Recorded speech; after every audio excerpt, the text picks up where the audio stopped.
तो गैस इस एपिसोड की शुरुआत में हम लोग देखते हैं कि कुछ गुंडे ब्लैक कलर वाली गाड़ियों में दो लड़कों को किडनैप करते हैं जिनका मुंह ब्लैक कलर की ड्रेस से ढका रहता है। और वो दो लड़के कोई और नहीं बल्कि इस वेब सीरीज के हीरो सन्नी और फिरोज रहते हैं। और तब उनके चेहरे से मास्क हटाया जाता है और तब हमें शाहिद कपूर के कैरेक्टर सन्नी का फर्स्ट लुक देखने को मिलता है, जिससे गुंडे पूछ रहे होते हैं कि ये नकली नोट किसने बनाया है, जिस पर वो दोनों काफ़ी घबराए हुए होते हैं। और यहीं पे इसके बाद हमें इंट्रो दिखाया जाता है और गैस इसके बाद हमें शाहिद कपूर का लुक मिलता है जो कि पेंटिंग बना रहे होते हैं।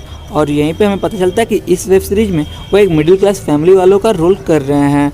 उसी के बाद वाले सीन से हमें पता चलता है कि शाहिद कपूर को अपनी पेंटिंग कहीं और से नहीं बल्कि अपने नानू से मिलती है, जो कि खुद भी एक बड़े आर्टिस्ट रह चुके हैं और उनका खुद का एक प्रिंटिंग प्रेस भी है जो कि क्रांति पत्रिका नाम से प्रकाशित होता है। और इसके नेक्स्ट सीन में हम लोग देखते हैं सन्नी और फिरोज को अपनी बचपन की यादों में फ्लैशबैक जाते हुए, जहाँ पर दिखाया जाता है कि कैसे वो लोग बचपन में गरीबी से अपना जीवन व्यतीत कर चुके हैं। और इसके बाद वाले सीन में हम लोग देखते हैं सन्नी को अपनी गर्लफ्रेंड के साथ जो कि कार में उसको किस कर रहा होता है, लेकिन वो लड़की सन्नी को अपने बॉयफ्रेंड बनाने के लिए हिचक रही होती है क्योंकि सन्नी एक मिडिल क्लास फैमिली से बिलोंग करता है जो कि बस ज़्यादा पैसा नहीं होता। वो सन्नी को बॉयफ्रेंड की तरह ट्रीट तो करती है लेकिन पब्लिक प्लेस में एक्सेप्ट नहीं करती है कि वो उसकी गर्लफ्रेंड है क्योंकि उसके गरीबी के कारण। और उसके बाद वाले सीन में हमें दिखाया जाता है कि सन्नी अपनी गर्लफ्रेंड को काफ़ी अच्छा और सरप्राइज़ देने के लिए एक बड़ा सा होटल बुक करने के लिए जाता है जहाँ के उसे पास नहीं मिलता क्योंकि होटल का मैनेजर जब उनसे उसका रेट बताता है तो सनी के पास उतने पैसे नहीं होते कि वो लोग होटल के मैनेजर को उतना पैसा दे पाए पास के लिए। तो वहीं पे होटल का मैनेजर सन्नी और उसके दोस्त फिरोज को होटल से बाहर निकाल देता है, जिसके बाद उन सबकी थोड़ी सी झड़प हो जाती है। और उसी झड़प में सनी बोलता है कि देखना एक दिन मैं ये होटल खरीद के रहूँगा। और यहीं पर यह सीन ख़त्म हो जाता है। और उसके बाद के अगले सीन में हमें दिखाया जाता है सनी और फिरोज़ के बीच की फनी कन्वर्सेशन को, जो कि काफ़ी हद तक सही भी होती है। और ये पार्टी न्यू ईयर के लिए हो रही होती है जिसमें सनी अपने मिडिल क्लास वाली फैमिली को लेकर बताता है कि कैसे एक मिडिल क्लास वाला बंदा जीवन भर यानी कि पैदा होने के टाइम से ही लोन में डूबा रहता है और कर्जा लेते लेते ही वो मर भी जाता है। और आप लोग जब इस सीन को देखोगे ना तो आप लोग को लगेगा भाई ये तो मेरी स्टोरी है, ये इतना ज़्यादा इमोशनल और इसको परफेक्ट बनाया गया है। गजब बेइज्जती है। और इसी के साथ ये सीन ख़त्म हो जाता है। और इसके अगले सीन में हम लोग देखते हैं कि नानू को काफ़ी ज़्यादा परेशान वाली हालात में, और वो ही अकेले परेशान नहीं होते बल्कि उसमें काम कर रहे सारे स्टाफ भी काफ़ी ज़्यादा परेशान होते हैं क्योंकि काफ़ी ज़्यादा ब्याज होने के कारण और कर्जा चुका ना पाने के कारण उनकी प्रिंटिंग प्रेस लगभग बंद हो चुकी होती है। और जिन लोगों ने इन्हें कर्जा दिया होता है वो लोग प्रिंटिंग प्रेस को हड़पने की बात करते हैं। और इसी सीन में सनी डिसाइड करता है कि वो उससे जाकर बात करेगा जिनकी वजह से उनका प्रिंटिंग प्रेस बंद हुआ है। और वो लोग अगले सीन में जाते भी हैं लेकिन वहाँ पे बात नहीं बनती और बात और भी ज़्यादा बिगड़ जाती है क्योंकि वो उन्हें 1 महीने यानी कि 2 महीने का तक का टाइम देता है। और इसके बाद ये लोग आपस की जो बचपन से पॉकेट मनी को इकट्ठा करते हैं उसको जोड़ने रखते हैं और धीरे धीरे करके अपना गाड़ी बैंक बैलेंस सब कुछ खाली कर देते हैं, यानी कि सब कुछ बेचने के बाद भी उनके पास उस रकम की 1% पैसा भी नहीं आ पाता। और इतने पैसे में क्रांति पत्रिका को बचा पाना लगभग नामुमकिन है। तो दोस्तों ये लोग अपनी सारी जमा पूंजी को निकाल देते हैं लेकिन फिर भी कुछ नहीं हो पाता। तब फिरोज यहाँ पे उनसे बोलता है, यानी कि फिरोज बोलता है सनी से कि उसके पास एक आइडिया है कि क्यों ना वो लोग अनीस से जाकर बात करें।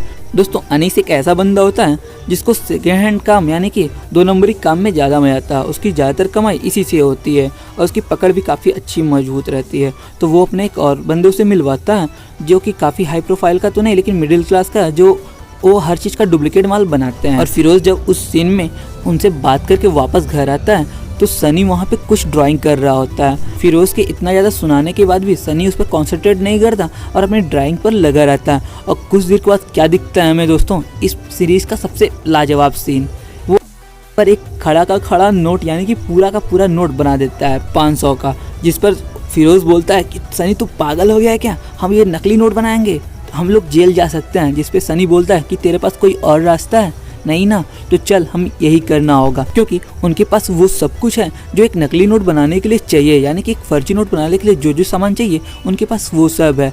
जैसे एक आर्टिस्ट की ज़रूरत है तो भाई सन्नी से बेटर आर्टिस्ट तो कोई मिलेगा ही नहीं। और बात की कि नोट की छपाई कैसे होगी, तो भाई छपाई के मामले में यानी कि प्रिंटिंग के मामले में तो भाई फिरोज़ का कोई मुकाबला नहीं है और फिरोज़ से बेटर कोई छाप ही नहीं सकता। और रही बात कि प्रिंटिंग कहाँ से लाएगा, क्योंकि क्रांति पत्रिका तो उनकी अपनी ही है, तो वो लोग को कोई दिक्कत नहीं होने वाली, यानी कि तीनों सामान उनके घर में ही है। तो वो बोलता है कि भाई हम लोग प्रिंटिंग ही चालू करेंगे, यानी कि नकली नोट छापेंगे। और उसके बाद वाले सीन में हम लोग देखते हैं कि इतने दिनों की मेहनत के बाद आज इन लोग को कामयाबी हासिल हो जाती है और ये लोग फर्जी नोट बनाकर तैयार कर देते हैं। लेकिन दोस्तों अब बात आती है कि किसी मार्केट में कैसे उतारा जाए, क्योंकि नकली नोट को मार्केट में लाना काफ़ी मुश्किल काम था। तो ये लोग शुरुआत करते हैं एक बियर बार से, जहाँ पर ये लोग जाकर एक दारू की बोतल खरीदते हैं और नकली नोट का पैसा बियर वाले को देते हैं। लेकिन बियर वाला उसको इतनी भीड़ होने के बावजूद वो नकली नोट को पहचान लेता है और वहीं पर वो सनी और फिरोज को मारने के लिए दौड़ाने लगता है और वो लोग किसी तरह अपनी जान बचाकर भागने लगते हैं। लेकिन फिर क्या था, वो कैसे भी करके बच जाते हैं और उसके बाद वो लोग घर पर रखे सारे नकली नोट को जला देते हैं, क्योंकि उनसे उनका कोई काम नहीं निकलने वाला। और उसके बाद वाले सीन में हमें एंट्री दिखती है इस सीरीज के सबसे मेन विलन मंसूर के फर्स्ट लुक की, जिसको के मेनन सर प्ले कर रहे हैं। और इसके बाद वाले सीन में हम लोग देखते हैं कि विजय सेतुपति भी इनके पीछे काठमांडू यानी कि नेपाल में आ चुके हैं नकली नोट के धंधे को रोकने के लिए। और इस सीरीज में विजय सेतुपति के कैरेक्टर का नाम माइकल होता है और यहाँ पर उनके साथ एक शेखर होते हैं, यानी कि शेखर उनका नाम होता है उस कैरेक्टर का। और इसके साथ एक और भी ऑफिसर होता है जो कि थोड़ी देर में मरने वाला होता है भाई, लेकिन ये बंदा 2 मिनट में ही काफ़ी कुछ हंसा देता है आपको। तो विजय सेतुपति के कैरेक्टर यानी कि माइकल और शेखर ये लोग यहाँ पे मंसूर पर रेड मार देते हैं और ये लोग अपनी रेड में कामयाब भी होते हैं, क्योंकि अच्छा खासा बड़ा अमाउंट मंसूर के साथ ये लोग पकड़ लेते हैं। लेकिन भाई मंसूर तो इस सीरीज का विलन है, वो क्यों इतनी जल्दी पकड़ा जाएगा, वो भी सीजन की स्टार्टिंग में? ऐसा कभी हुआ है? नहीं होगा भाई। तो वो भी किसी तरह अपनी जान छुड़ाकर भाग जाता है। और भाई इसके नेक्स्ट वाले सीन में हम देखते हैं कि सनी अपने हरकतों से बाज नहीं आता और वो फिर से ट्राई करता है और नकली नोट बनाने का, यानी कि फर्जी नोट बनाने का। तब उसे पता चल जाता है कि क्यों वो पकड़ा जा रहा है बार बार, क्योंकि गाइस उसका जो पेपर है वो काफ़ी लो क्वालिटी का है। तो उसे नकली नोट अगर बनाना है तो उसे हाई क्वालिटी का पेपर चाहिए। के बाद यानी कि कुछ देरी की मेहनत के बाद ये लोग उसको छापने में, यानी कि फर्जी नोट को छापने में एकदम कामयाब हो जाते हैं। और फिर क्या था, ये लोग उस नकली नोट को ट्राई करने के लिए मार्केट में उतर जाते हैं और फिर से ये लोग बियर वाली शॉप पे जाते हैं। हालांकि वो पहले वाली नहीं होती है, ये किसी और जगह पे जाते हैं। और इस बार भाई अब गेस करो क्या होता है, ये लोग पकड़े ही नहीं जाते भाई। इन लोग की पूरी तरफ फटी रहती है लेकिन फिर भी ये पकड़े नहीं जाते हैं। ये भाई इस सीन को देखने में काफ़ी मज़ा आता है। फिरोज ने तो सनी का हाथ तक पकड़ा हुआ था, ठीक है, कि जल्दी से खींच मुझे निकलना है, लेकिन फिर भी यहाँ पे लोग पकड़े नहीं जाते। इनको बियर के साथ साथ वापस कुछ पैसे भी मिल जाते हैं, जिसके बाद ये लोग काफ़ी खुश हो जाते हैं और वापस टेम्पो यानी कि रिक्शा में बैठ के वापस घर आते हैं और मस्ती करते हैं। और इसी के साथ सीजन 1 के पहले एपिसोड का अंत होता है। तो गैस ये मेरा पहला एपिसोड का रिव्यू था। आप लोग को कैसा लगा ये बात हमें कमेंट बॉक्स में ज़रूर बताना, क्योंकि ये मेरा पहला रिव्यू है। तो भाई इसके लिए अगर कोई गलती हो तो माफ़ कर देना, और वीडियो अगर आपको अच्छी लगी तो वीडियो को लाइक कर देना, और चैनल पर नया हो तो चैनल को सब्सक्राइब कर देना। तो मिलते हैं आपसे अगले वीडियो में, तब तक के लिए नमस्कार, अपना ख्याल रखना दोस्तों।